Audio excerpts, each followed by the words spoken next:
Bienvenidos al módulo 5. En este módulo vamos a tratar acerca de las dudas que tienen las personas al momento de actuar, así como las dificultades institucionales que se les presentan. Dentro de estas preguntas, la más común es ¿quién tiene que denunciar?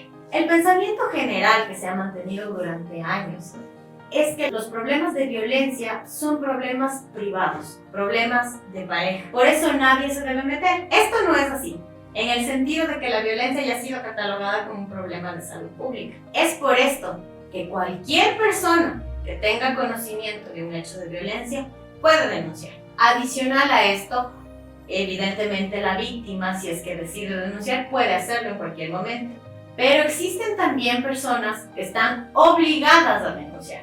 Las personas obligadas a denunciar, por ejemplo, son los médicos que atienden en el ejercicio de sus funciones una víctima. Y precisamente quienes se encuentran y quienes tienen la obligación de denunciar se encuentran enlistados en el Código Orgánico Integral Penal y se refieren justamente a funcionarios públicos. Otra de las preguntas frecuentes es ¿en dónde se debe denunciar? ¿A dónde puedo acudir para denunciar?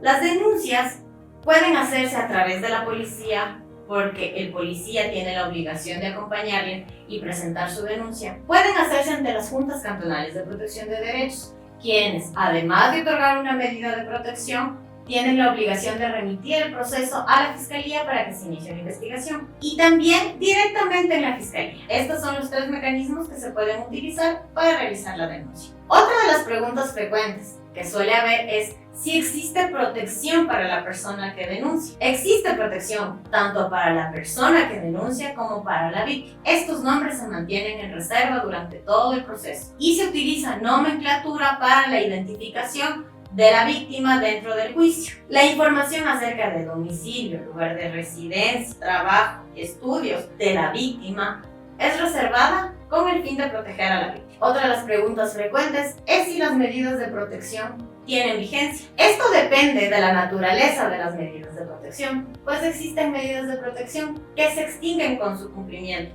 como por ejemplo la orden de la restitución de bienes o cualquier otro documento u objeto que tenga el agresor de la víctima. Sin embargo, existen medidas como la boleta de auxilio que no tiene caducidad, pero la misma puede ser revocada, sustituida o revisada por un juez a petición del agresor, pero para esto se le debe notificar a la víctima y obligatoriamente habrá una audiencia, en donde se definirá si es procedente o no es procedente la suspensión o revocatoria de esta medida de protección. Otra de las preguntas frecuentes es ¿qué pasa si el agresor resulta inocente en un proceso judicial?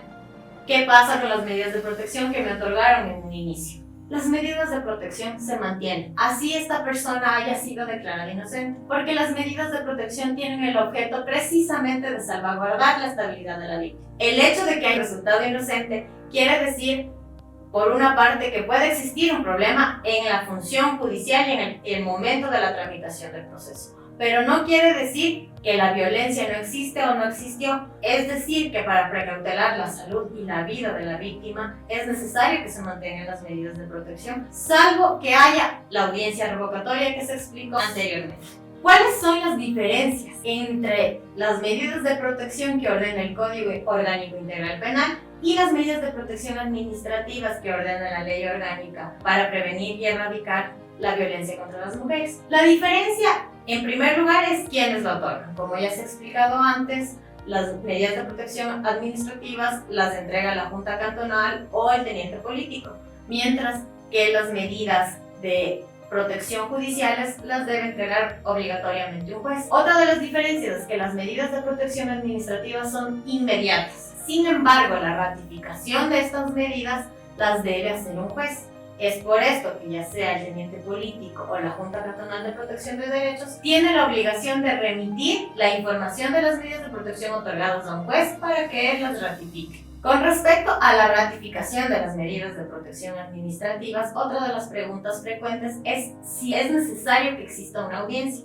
La respuesta es no, no es necesario que exista una audiencia para la ratificación de las medidas. En el caso de que el juzgador decida revocar o sustituir las medidas, entonces sí es necesaria una audiencia, porque ahí la víctima debe estar informada. y debe tener la oportunidad de defenderse ante esta sustitución o revocatoria de medidas. Otra de las preguntas institucionales es cuál es el tiempo máximo para solicitar la revisión de las medidas administrativas de protección. La urgencia en la solicitud de control judicial depende de los siguientes factores. Las medidas de protección inmediata que tienen como fin detener o cesar la violencia serán puestas a conocimiento del juez en el tiempo máximo de 24 horas, luego de emitida la resolución de la autoridad administrativa, como por ejemplo la boleta de auxilio. Por otro lado, las medidas de protección inmediata que tienen como fin prevenir la violencia deben ser puestas en conocimiento del juez en el tiempo máximo de 3 días, luego de otorgadas dichas medidas, como por ejemplo, ordenar la realización del inventario de los bienes muebles, inmuebles de propiedad común o de posesión legítima de la mujer víctima de violencia. Otra de las preguntas frecuentes es si existe un proceso en curso, sea en la justicia ordinaria o en la justicia indígena, se pueden disponer medidas administrativas de protección. Al respecto es necesario diferenciar otra vez el tipo de medidas. En el caso de las medidas penales, la condición vinculante es que haya un proceso judicial o una causa investigativa. Sin embargo, las medidas administrativas, conforme lo dispone el artículo 58 de la Ley Orgánica Integral para Prevenir y Erradicar la Violencia, pueden ser otorgadas a las mujeres víctimas de violencia de género sin encontrarse con un proceso judicial. Esta pregunta es muy importante, pues por lo general la mayoría de mujeres se arrepiente después de la denuncia, ya sea precisamente por la violencia sistemática ejercida en su contra, que les hace depender económicamente de sus agresores, o por el hecho de que precisamente se sienten culpables de saber que el padre de sus hijos puede ir preso por la denuncia que ellos realizaron. Es por esto que la mayoría de mujeres termina por no asistir al resto del proceso y lo único que necesitaban para sentirse seguras es la boleta de auxilio. Es precisamente por esto que se otorgaron las medidas de protección afirmativas, en donde la víctima establece si quiere que esta denuncia continúe como un proceso judicial o si lo único que desea es mantener la boleta de auxilio a su favor. Con respecto a las dificultades institucionales, una de las preguntas comunes es ¿cuáles son los inconvenientes que se presentan a la hora de dictar medidas de protección? Dentro de los inconvenientes que encontramos, los más comunes son la falta de personal sensibilizado ante esta problemática. Cuando toda una vida se ha generado un pensamiento sexista sobre los problemas de violencia, muchas veces los funcionarios no tienen un cuidado pertinente con el trato a las víctimas, ocasionando muchas veces, sin querer, su revictimización. La desinformación sobre los procesos judiciales. Las víctimas siempre piensan que el acudir a las unidades judiciales acarrea consecuencias legales, como por ejemplo la posible retirada de la custodia de sus hijos. Es decir, la falta de información sobre que una cosa no tiene nada que ver con la otra. Otra de las dificultades institucionales es la exigencia de documentos para presentar la denuncia, como cédula, croquis de domicilio, demora en la entrega de las medidas. En muchos casos, en los procesos judiciales se demoraban de 8 a 15 días y revictimizaban otra vez a las víctimas en la toma de versiones. Por otro lado, se evidenció que quienes acuden a denunciar por el estado emocional y la especificidad de la temática omiten ciertos detalles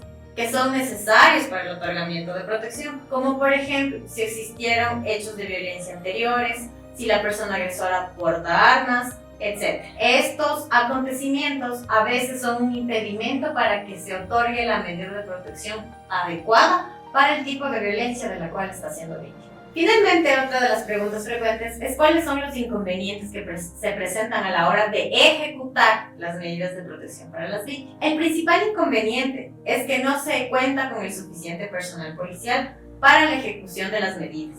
Los agentes encargados de cumplir con las disposiciones de las resoluciones en hechos de violencia son aquellos que pertenecen al Departamento Especializado de Violencia Intrafamiliar. Otro nudo crítico es la falta de dirección exacta para la notificación por parte de la o las víctimas. Esto debido a que el personal de primera acogida no realiza una entrevista adecuada. Finalmente, hemos tenido problemas con las instituciones estatales competentes en el tema de tratamientos psicológicos y reubicación de las personas agresoras. ¿Por qué? Porque por lo general las personas viven bajo su mismo núcleo, viven en el mismo lugar y es muy difícil reubicarlas porque todo esto depende de los informes periciales. Existen peritos muy profesionales, pero también existen peritos que no se toman en serio su trabajo y básicamente otorgan informes a la ligera que impiden que estas medidas de protección se ejecuten de manera correcta.